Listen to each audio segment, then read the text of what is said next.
As the media fixate on sideshows that'll have zero impact on American lives, things like the Manafort verdict or Stormy Daniels' latest squall, or even recently the issue with the flag going up or down, half-mast, full-mast, Trump is methodically fulfilling his campaign promises. And today, he delivered on a huge one, announcing a new trade deal between Mexico and the United States. Now, remember what he said during the campaign. I'm going to tell our NAFTA partners that I intend to immediately renegotiate the terms of that agreement to get a better deal by a lot, not just a little, by a lot for our workers. A Trump administration will end that war by getting a fair deal for the American people and the American worker. The era of economic surrender will finally be over. And boy, is it. Today's agreement makes critical changes to U.S.-Mexico trade. Among them, 75% of auto parts will be produced in North America. That's up from 62.5%, any vehicle coming into the United States. And 40 to 45% of auto parts will be made by workers earning at least $16 an hour. Good stuff. The deal also strengthens intellectual property and financial services trade protections, also improves the trade of digital products. From the start, though, there were those who said it couldn't be done. Trump can't do it. It's all a bunch of bluster.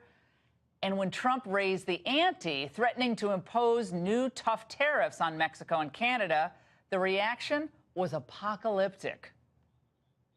We're in the nascent stages of a full-scale trade war, and the president simply seems to want to escalate. It's not just my state that is involved here, it's our nation. It has significant consequences for us here at home, not only just economically, but politically. If you alienate Mexico over the wall and over NAFTA, what you end up doing is electing this summer a much more nationalistic, much more radical Mexican president who will not cooperate. Well, it turns out old Almo is on board with what they discussed. Now, just like the moving of the U.S. Embassy to Jerusalem, the renegotiation of the trade deal with South Korea, and Trump standing up to China, the so-called experts have consistently gotten it wrong, underestimating Trump. You see, the president has his own team of real experts. These are people from outside the old globalist trade establishment who were responsible, frankly, for those complicated multilateral deals that hurt the American worker and destroyed American industries. From the start, members of Trump's team, like Jared Kushner and U.S. Trade Rep Bob Lighthizer, were committed to leveling the playing field and creating reciprocity between nations. That means fair deals that will allow all parties to prosper. Isn't that what we want? And the bilateral deals, country to country, may indeed end up being the most enforceable and the most beneficial for all.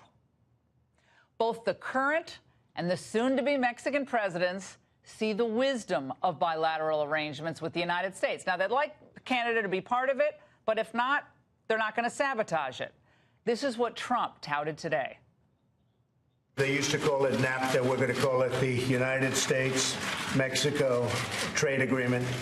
We'll get rid of the name NAFTA. It has a bad connotation because the United States was hurt very badly by NAFTA for many years, and now it's a really good deal for both countries, and we look very much forward to it. Now it's up to Canada, which is sending a rep to Washington tomorrow to either sign on to the Mexico deal, or I guess try to fashion its own bilateral deal with the United States down the road. We will see whether or not we decide to put up Canada or just do a separate deal with Canada if they want to make the deal. The simplest deal is more or less already made. Now, in the meantime, Trump is moving forward. And as I said, why should Mexico and the United States allow their trade relationship to be held hostage to domestic politics in Canada? And, of course, Trudeau's stonewalling. The strides made after a year of negotiations are really impressive. And any objective observer, if there is any of those left, would admit that tonight. And by the way, this is going to set the benchmark for any future deals in this hemisphere. Now, if the reaction of the stock market is any indication, which surged in reaction to today's news, Congress should fast-track the U.S.-Mexican trade agreement and keep the Trump economy humming. And that's the angle.